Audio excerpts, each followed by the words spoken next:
Should you reserve a Tesla Model Y? The unveiling is coming up, and I'm sure they will be taking reservations from day one. If you're thinking about it right now, this is the video for you. And even if you're watching this after the unveiling and thinking about it, well, should I not? Well, there are some pros and cons that I wanted to go over and kind of slice and dice all this whole issue, because we do have history of a Model 3, and I think this whole thing is going to follow the Model 3 experience, and we now know what happened with the early reservation holders and people who did not make reservations and people who are still in line. I think it's going to go very similar, so let me tell you a little bit about it, but also there's some new information that you can consider as far as whether or not you should put yourself on the reservation list for the Model Y. All of this is coming up next.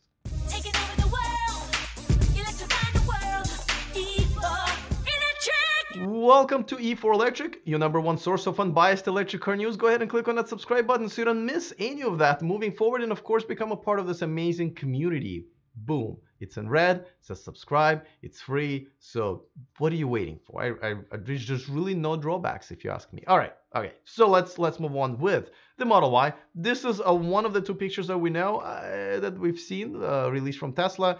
Here's another one. I think most of us kind of know what it's going to look like. Essentially, it's going to look like, you know, Model 3 got pregnant, and you know, or Model 3 got a little bigger and heavier and taller. So I think it's kind of like it's I don't think anybody's going to be surprised by that. Now Elon said many actually, I don't want to say years, but definitely a while back, that this is probably going to be the most in demand Tesla, even over the Model 3. And I can't agree more, because, you know, compact SUVs has been pretty much the hottest thing, especially in the United States, but it's really around the world. The price should be attractive. Everybody expects it to be just a little bit under $40,000 to start with.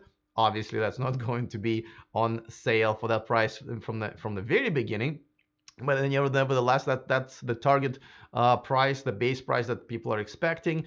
And you know, it's not going to have Falcon doors. It looks like it's not going to, but it's going to have all the goodies that the Model 3 has, and even Model S and Model X has. So it's going to be definitely a great car. By the time it's going to be released, there's going to be no incentives, but even for that price at that time, it will be a very much in-demand car. Now, but should you reserve one? Because you're not going to own one anytime soon. I'm assuming it's going to be $1,000 to put down. I doubt they're going to go to $2,500. I think that, you know, $1,000 is enough to kind of realize that the customer is serious. The customer is going to be serious about the car. The company will treat you as such. So I would expect it's going to be, you know, $1,000. All right. Well, let's talk about pros and cons, positive and negative, of reserving a Model Y right now. Before that, of course, I want to remind you that this show and this channel is sponsored by Evernex, the aftermarket accessories for Tesla, and I am sure it will include Model Y once Model Y is on the market. For now, there is a discount code in the description of this video. Go ahead and grab it. Save yourselves a few bucks, and maybe put it towards, you know, the reservation down payment for Model Y, or whatever electric car you want to reserve. I'm all for it, as long as it's electric. All right, so let's talk about pros and cons. All right, so obviously, I would say the biggest pro the biggest positive of putting your deposit down right now, even though you'll be parting with $1,000 for a while, it's the fact that you will get this car before pretty much everybody else in the configuration that you want. So if you're one of those people who just must have something before everybody else, and there are reasons for that. I'm actually one of those people. I like, you know, adopting new technology. I like being the first ones to kind of, you know, try and kind of spread the word about something really cool. You know, I was the first one to start buying navigation systems for my car back in the day. I'm one of the first iPhone users. I don't have one anymore, but I'm one of the first Model S buyers, the original 2012 years, and I can go on and on. So I'm one of those people. So yeah, that's definitely, I would say, a big positive. Definitely, if you're one of those people, go ahead and reserve it. I would say on day one, even if you have to stand in line, that's going to be worth it for you down the road. Now, secondly, and I think we kind of know that it's just part of being part of the excitement, right? I mean, people who never owned a Tesla and have been a reservation holder for all this time, they like wearing these T-shirts because even though they don't have a car, they're part of the movement. As a matter of fact, I think people who run like Model 3 clubs, they either just recently got their Model 3s or still don't have their Model 3s. That's kind of crazy, right? They're fans of Model 3s, but they don't have one because even without the car, it's been kind of a movement. I believe the same thing is going to happen with Model Y. By the way, I've already created a Facebook for that, so go ahead and find it. It's just called Model Y Owners Club on Facebook. And I already have one for Model S and Model 3 and quite a few other cars, including Audi e-tron. So you're welcome to join all of them. But it is an excitement that people kind of feel for many years, and you're going to be part of that. Right, you're going to be getting updates, and now people would literally go to owners events and the ones that Tesla creates and the fan clubs. So it's a fun journey for a lot of people. It's a fun journey. A lot of times it's literally like, I love this saying, it's not a destination, it's the journey. And with the Model 3, I feel like for a lot of people, and back in the day with the Model S, it's a very similar to that. So those are definitely, the positives that I would for sure recommend. All right, so what are the negatives? Now, one of the first ones that I think you guys all know, that this is obviously at least 3 years away. I know they're going to be, maybe they've learned quite a few tricks and learned on quite a few mistakes that they made with the Model 3. Now, Model Y is going to be, 75% based on the Model 3. They are building the Shanghai factory where it's also going to be partially produced. But, they will still probably make more mistakes, and there will be more challenges and some delays, especially with the new factory. Hiring new workers, getting suppliers there. That's all for the first time they're doing in China. So it might just be another 3 years. If you think about it, the very first unveiling of the Model 3 was back in, basically 3 years ago. And there are people who are still nowhere close to getting their Model 3s, especially if you're in Europe and China. But even in the United States, if you want to get the $35,000 version, you might even have another year to wait, depending where you're at on a waiting list queue.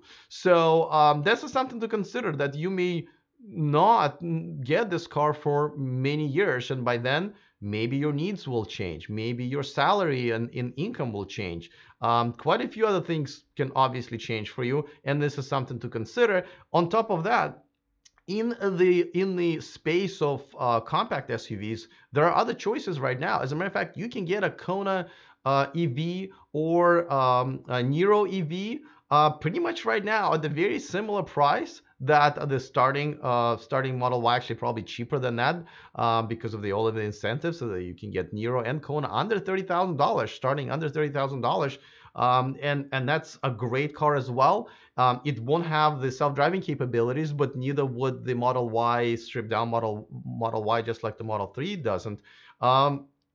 There are quite a few choices already throughout those 2, 3, or 4 years that you're going to be waiting for the Model Y. There will be more and more and more, and Niro and Kona will obviously be updated into better cars. But I gotta tell you, they're already good cars. So if you're in the market for a compact SUV, I think you already have choices that are very much comparable to what a Model Y, at least the base version, is going to be. So that's another thing that you probably will consider that you didn't have before.